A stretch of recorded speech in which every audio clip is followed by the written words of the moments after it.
Final की इस कक्षा में आप सभी का स्वागत है। हमारा प्रश्न पत्र, तीसरा प्रश्न पत्र अर्थात भारतीय इतिहास में महिलाओं का योगदान, ये इसके बारे में हम चर्चा कर रहे हैं। इसमें आज जो हम विषय लेंगे वो है सत्यशोधक समाज और महिलाएं। सत्यशोधक समाज भी एक प्रकार का सुधारवादी आंदोलन था।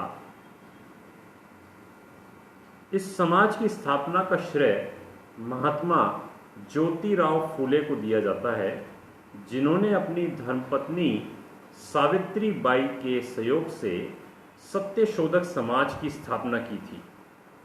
इस समाज का उद्देश्य भी पुरातन उत्पीड़क रूढ़ियों को समाप्त करना व समाज में विशेष रूप से महिला शिक्षा को प्रोत्साहन प्रदान करना था। वे महिला उत्थान को आवश्यक समझते थे। उन्होंने पुनर्जागरण की दिशा में कार्य प्रारंभ कर दिया। महिलाओं का महाराष्ट्र और भारतवर्ष में कम शैक्षणिक स्तर को देखते हुए उन्होंने शिक्षा के प्रसार की ओर अपना ध्यान केंद्रित किया। वे विधवाओं की गिरती हुई स्थिति से भी अत्यंत चिंतित थे।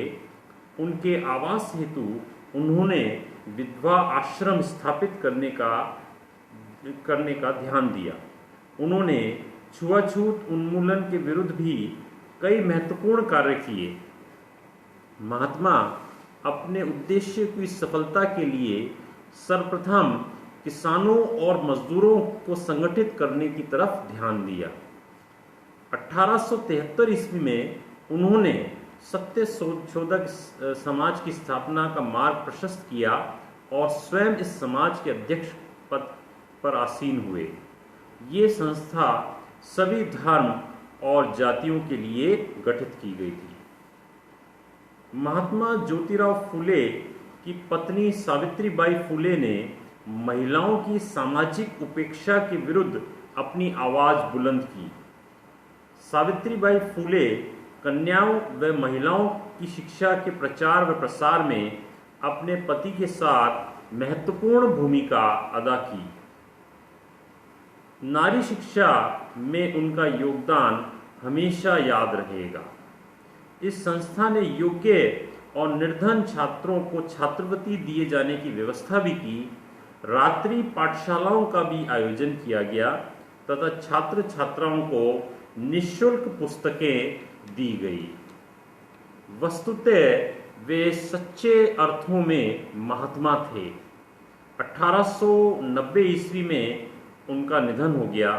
उनकी मृत्यु के पश्चात सत्यशोधक समाज के अध्यक्ष पद पर उनकी पत्नी सावित्रीबाई ने पद ग्रहण किया।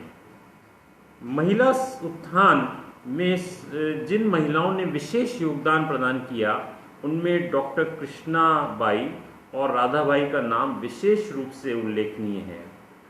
एक विद्वान ने महात्मा फूले का मूल्यांकन करते हुए लिखा है, वे आदर्श सामाजिक क्रांतिकारी थे जिन्होंने देश में दलित वर्ग और महिलाओं को उनके अधिकारों और कर्तव्यों से अवगत कराया था।